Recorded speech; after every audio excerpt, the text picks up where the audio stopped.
Okay, great. Well, hi everyone. Here we're going to talk about testing in platform in a platform context. I'm CTO of TestCube. We have a testing framework. It's over there in the booth. Sure, I'll try. Come closer. So I'm just going to walk you through some slides. So kind of what we're seeing is that this is not correctly zoomed. Wait a second.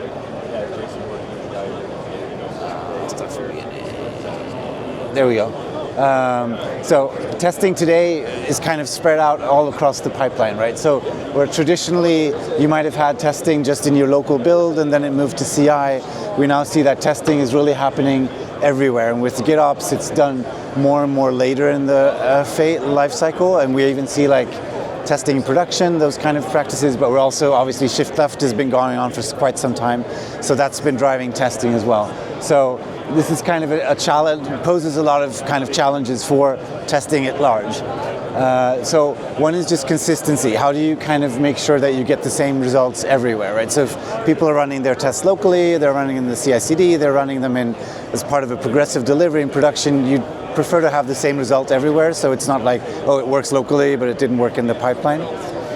Second is just observability. How do you kind of get insight into all the tests that you're running and all the results from the tests that you're running? So if you're running tests all across that pipeline, you'd have to go to, okay, the test results when I ran tests locally are here, the test results in Jenkins or GitHub Actions are here, the test results when I ran it through Argo are here, and there's no real kind of central visibility into that. And it's really hard to troubleshoot failed tests. You have to go to the individual pods to get the logs and all that kind of stuff. So test observability, especially in a distributed nature, is increasingly challenging as you kind of scale out your application infrastructure. Release promotion is another challenge. How do you know when you're ready to release? Let's say you have an application made of a large number of microservices. When can you roll those out? And how do you progress those across the delivery pipeline? And having kind of a quality gate in place can be hard because there's dependencies between different services and versions, and what are the criteria? Do all my tests have to pass, or is it okay if only a certain percent passes? And how do you kind of tie that into an event-driven pipeline? So it's another challenge. One very common is moving from sync to async delivery. So instead of having a Jenkins that does everything for you, you have GitHub Actions or GitLab that pushes an artifact, and then you have Argo or Flux that kicks in and deploys that artifact, and then you have a progressive delivery tool then that promotes that artifact across your environments. So how do you gate all of those steps with testing, or how do you inject testing and with all of these things at top in mind? How do those tests then run consistently so you get the same results in CI/CD as you get from Argo rollouts and all of that? So it's kind of it just adds another level of complexity around test execution.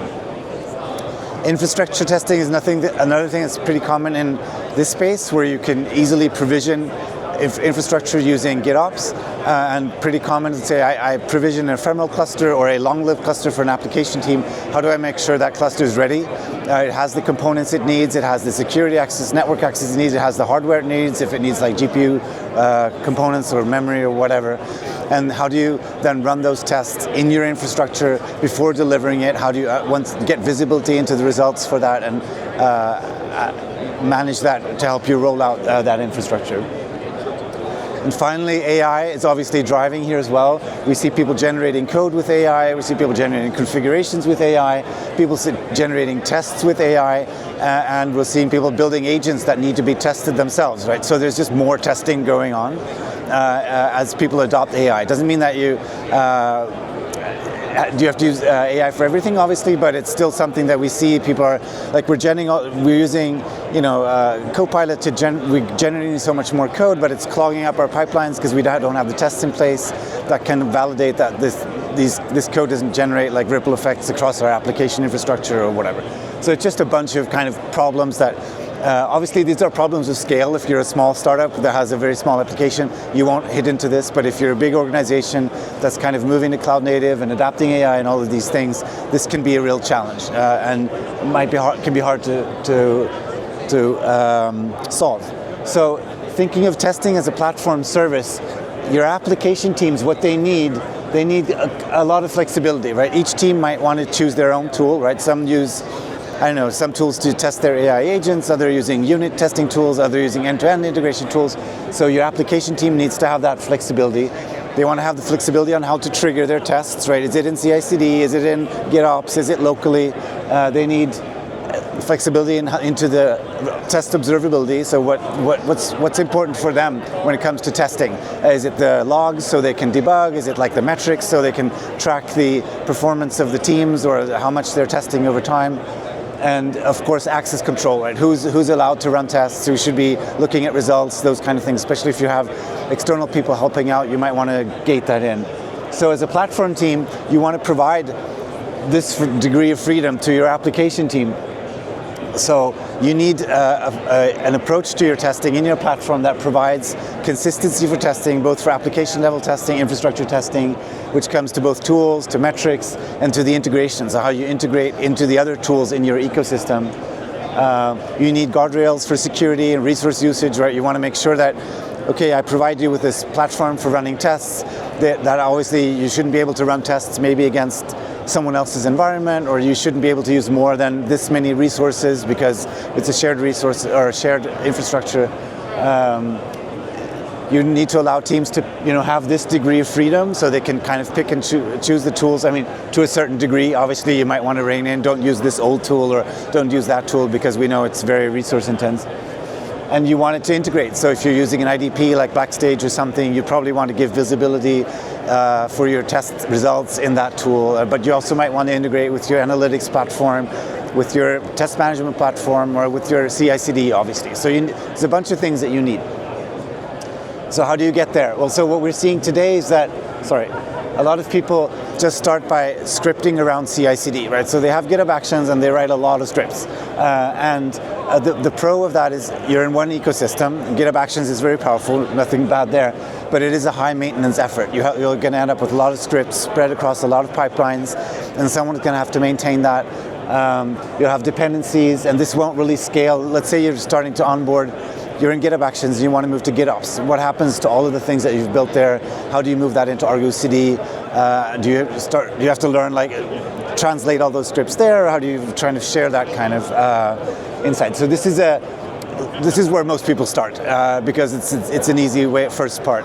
And then what the next thing people do is usually that they integrate tools to help them out with other problems. So let's say they integrate a reporting tool to kind of have more centralized reporting, or they integrate other tools just to kind of complement the shortcomings that they had here. The downside here is more scripting, more integrations. The federated security can be really hard, right? How do you control that the same person has access to what they're seeing in the different tools in the right context? And then finally, you could use a dedicated platform, obviously, for kind of trying to rein this in. The pros is that they're built to solve this problem, so they're really good at that. The cons is that they'll lack depth, right? So they'll never be as good as Grafana for reporting or Datadog, and they'll never be as good as, something else that's really, really, really good at something that might be important in your testing lifecycle. If you kind of break it down, core tenets of a continuous testing platform could be a catalog of all the tests that you're running. So let's say if you want to get insight, what tests are we running where? Are we running unit tests early? Are we running integration tests in CI/CD? Are we running, load tests in our progressive delivery pipelines? So having one place to go to see, get that kind of level of visibility. Having an execution engine that runs your tests consistently, so you always get the same results, and preferably that also integrates with all the tools that you're already using, like your CI/CD tools. Observability, you need insight into the tools, the testing that you're doing, help the teams debug their failed tests and do reporting on their testing. Having one place to go to instead of going to, your GitHub pipelines, and your GitHub pipelines and your Argo CD logs or whatever, just to make those things easier. And then at the far end, having analytics into your testing activities. Are we running tests? Are pass-fail ratios going down? Are we consuming more memory? Or whatever you might need to track in your testing activities. And so that's what TestCube tries to solve for you. I'm not here to do a product pitch, so if you want to know more, we have a booth over there to kind of share how we think TestCube solves a lot of those problems. Not all of them, obviously, but that's kind of how it fits into that. And I'll stop there because I only had 10 minutes. Is it more of a framework or a sort of product? It's a frame. Well, it's a platform, as we call it, test cube. You mean, or yeah, it's a platform so that you install. I guess you could say it's a framework for running tests, test orchestration framework in your infrastructure. Sorry, the question was: is it more of a framework or a product? Thank you. Any other questions? Nope. All set. Thank you so much. Thanks for watching. Thank you so much. Thank you. Where is your booth?